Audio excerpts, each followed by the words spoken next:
serious. What I don't think is going to happen is that we're going to see President Trump perp walked like you see. He wants that. He wants that Steve Bannon weirdo crazy moment. I don't think that's going to happen. They may not perp walk him, but I think they're going to have to mugshot him. Yeah.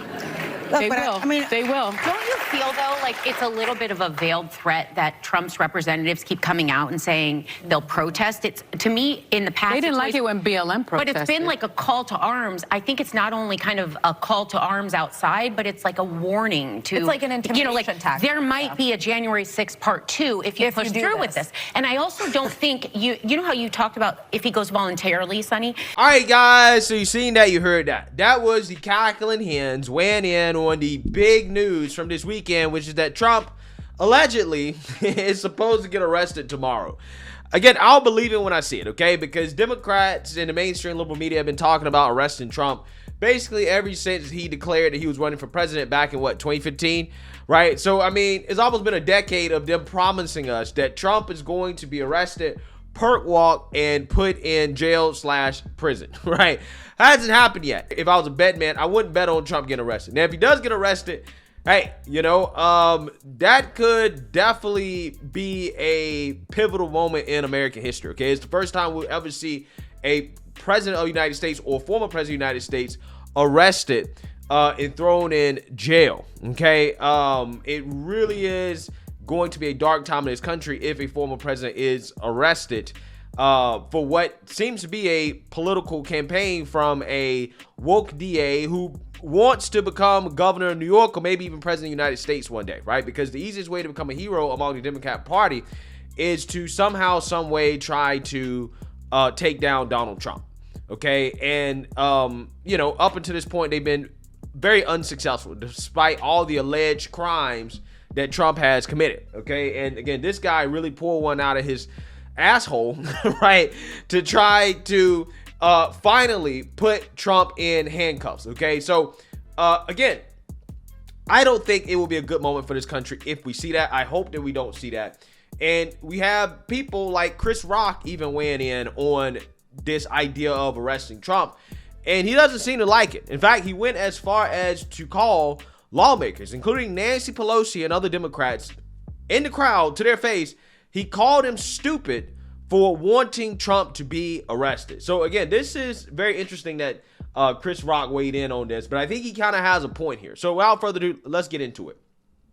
Chris Rock joked that former President Donald Trump was romantic for allegedly paying off porn star Stormy Daniels while calling lawmakers stupid for wanting him arrested, warning it will only inflate his popularity. Facts. That's exactly what's going to happen. At the very least, it's going to guarantee that Trump wins the Republican primary, which could be what Democrats want, okay? Because they believe that Trump is the most beatable candidate for Joe Biden in 2024. So again, that could be the game plan here, right? That could be the play here from the Democrats.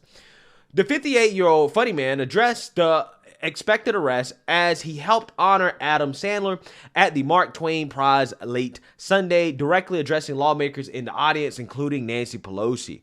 Quote, "Are you guys really going to arrest Trump?" Rock asked the crowd, according to the Daily Mail, which noted that several officials from the Biden administration were in the Kennedy Center crowd. Quote, "Do you know this is only going to make him more popular? It's like arresting Tupac Shakur," he quipped of the late rapper. Facts. I don't see anything he said that is untrue. All this is going to do is make Trump way more popular, and it's going to basically solidify in people's mind that, hey, Trump is an anti-establishment politician who is standing in between, the government, government tyranny, liberal tyranny, and the people, okay? And they got to get Trump out of the way, right, to get to the people. I think people are going to be convinced that, Trump is a real threat, right? If they're arresting the guy, he's a real threat. Quote, "He's just going to sell more records. Are you stupid?" he asked to a roar of laughter, according to the outlet. Rock also poked fun at the expected charges over Trump, 76, allegedly paying hush money to Stormy Daniels to try to kill her affair claims in the run-up to the 2016 election. He joked that the future president, quote, "effed a Peace star and paid off someone so his wife couldn't find out." Facts. I mean, again, this is par for the course when it comes to rich celebrities, okay? They, have NDAs for this very reason, okay? This is not out of the ordinary in regards to what rich people do who cheat on their wives, right? It is what it is. Okay, Trump must have liked what he saw from Stormy Daniels in the movies. He's like, okay, well, I want to make a movie too, right? So I'm just saying, I mean, like, at the end of the day, whether you agree with the morality of it, this is par for the course. This is what they do. Okay, this is not abnormal. Okay, quote, that's romantic, Rock joke, according to the outlet. Quote, we've all been cheated on. Don't you wish that the person that you cheated on, you paid off someone so you couldn't find out? He asked. Trump was far from the only politician who Rock focused on doing his bit, cracking up the Washington, D.C. crowd, including President Biden, the oldest ever commander-in-chief at 80. Quote, Trump was so bad as a president, he was so bad that Joe Biden had to burst off a monument. Biden was dead for 16 years, Rock quipped, according to the report. Yeah, I don't agree with that joke, but I get what he's trying to say here, right? I get where he's going here. This is how bad the Democrats thought that Trump was. In reality, Trump was not a bad president. He was one of the better presidents that we had probably since Reagan, honestly. Rock also gave a shout out to Pelosi's husband, Paul, jokingly comparing his home invasion hammer attack to Rock's own high-profile assault when he was slapped by Will Smith at last year's Oscars.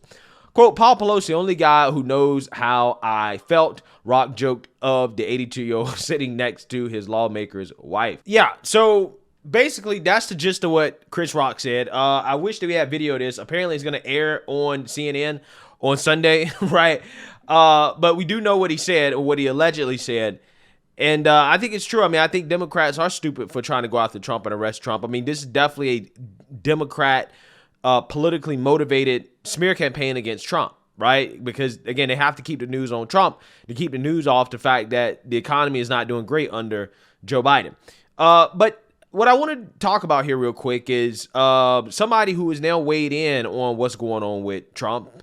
And that is Ron DeSantis, who a lot of people have wanted him to speak out in support of Trump and against what is happening, or what allegedly is supposed to happen to the former president. And he definitely tried to thread the needle in regards to talking about this situation. He took a very politician approach to answering this question. Take a look. So I've seen rumors swirl. I have not seen any facts yet, and so I don't know what's going to happen.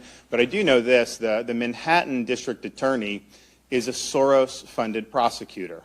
And so he, like other Soros-funded prosecutors, they weaponize their office to impose a political agenda on society at the expense of the rule of law and public safety. He has downgraded over 50% of the felonies to misdemeanors. He says he doesn't want to even have jail time for the vast, vast majority of crimes. And what we've seen in Manhattan is we've seen the crime rate go up, and we've seen citizens become less safe. And so you're talking about this situation with, and look, I don't know what goes into paying hush money to a porn star to secure silence over some type of alleged affair. I can't speak to that.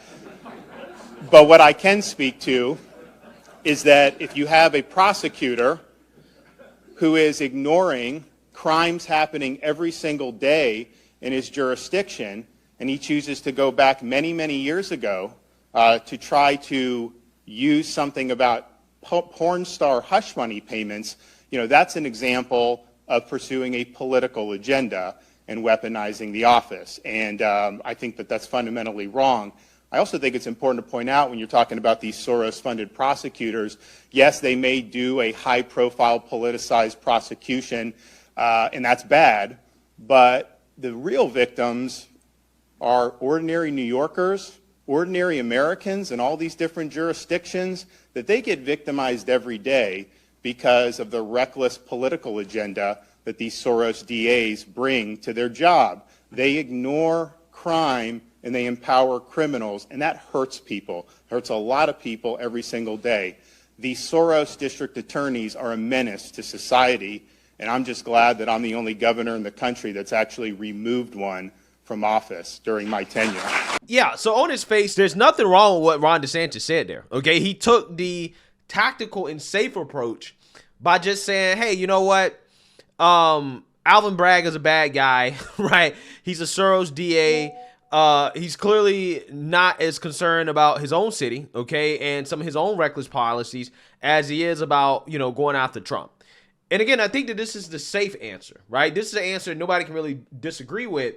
But I feel like for the base, it's not enough, okay? It's one of those things where it's just like, this seems very soft. This seems very kind of like, I'm not really going to speak too much on it in regards to defending Trump. Because I'm not sure how much power he has as governor to actually do anything about it. But if he does, then he should express that, hey, I'm going to do everything in my power as governor to stop this from happening, okay? Or, if he doesn't have power, he should say, hey, if I had the power, I would stop it, okay? Or I'm going to do whatever I can to see what we can do about this. He should have said something about, hey, I'm going to do whatever I can do to stop this from happening, right? I think that's what he should have said. He should have explicitly said, I'm going to try to get in the way of this happening. I will not see this happen in my state. I'm going to try not to have this happen in my state. That's what he should have said. He should have said something like that. Now, notice how during that answer, he kind of brought up the whole Trump having an affair with an adult star thing. Yeah, I think that's kind of his low-key jab, right? But at the same time, he can say, well, it's not a jab because I'm just explaining what happened, right? I don't know anything about all that, right? I don't know anything about that. He definitely threw that in a reason, right? He didn't really have to say that, but he definitely threw that in there for a reason. That's a little jab. And I think that, again, what he's doing here, it's not going to help him out because right now, his job, if he actually wants to beat Trump in the primaries, is to actually try to win over Trump supporters. And the only way he's really going to do that is to actually just be a bigger man, right? Be a bigger man. Because I know why he doesn't really want to defend Trump, because Trump has spent the last 3 or 4 months attacking him. Because Trump knows that, Ron DeSantis is coming for his throne. He's coming for his spot. And the establishment is probably going to get behind DeSantis, even though DeSantis is not really establishment. They're going to get behind whoever can beat Trump, right? So Trump knows that. And that's probably why he kind of came out here and preemptively, or so it seems to be preemptively, attacked Ron DeSantis. So I know why Ron DeSantis doesn't really want to come to Trump's aid, okay, in regards to just outright support, okay?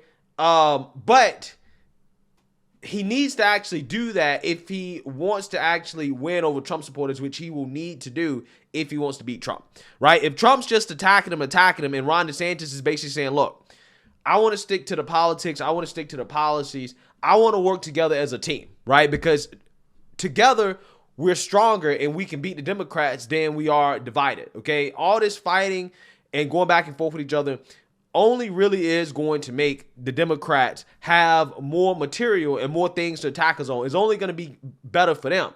If we can stick together and we can debate about the policies and stick to providing solutions that can help out everyday Americans and families, we can win. If he does that, he just basically always has support for Trump and his policies. Don't attack Trump and just let Trump kind of, do his thing. That's going to be a really awkward thing to see, right? For the American people to see Trump just constantly attacking DeSantis while DeSantis just straight up just taking the high road, right? Just ignoring all the attacks and just being like, look, I'm focused on the policies. I'm focused on the America First agenda. I don't want to go back and forth when we can just be stronger together. I want to work together. I don't want to be divided. That is what the conservative base actually wants, right? I think more than anything I notice is that conservatives hate infighting, okay? And the last thing they want to see is infighting between Ron DeSantis and Trump. So if Ron DeSantis actively tries to not engage in infighting, it makes it clear that, hey, I'm not trying to fight. I am trying to fight against the Democrats. I want to work together. That is his best chance of winning, right? While at the same time showing full support for the president and his policies. If he does that, he can win, okay? He really can, right? That way, even if he loses, he comes away kind of unscathed in the sense that he didn't get into the back and forth with Trump that could potentially permanently damage him with Trump supporters, right? He's already on thin ice, okay? Just because he's a threat. And I think, again, these softball answers and trying to thread the needle in a situation like this where clearly the easy answer is just to come out in full support of the former president, despite his attacks against you, I think is not really playing well for the people that he really needs to win over if he actually wants to win a Republican primary. But, hey, this is politics, and, I'm not surprised by what Ron DeSantis said. We will see if Trump's actually arrested. Again, if I was a betting man, I wouldn't bet on it. But then again, I'm never surprised about what happens in politics in 2023. He could be arrested. Who knows? We'll have to wait and see. So let me know what you guys think. Make sure you like, comment, and subscribe. Most importantly, share a Black conservative perspective. Peace.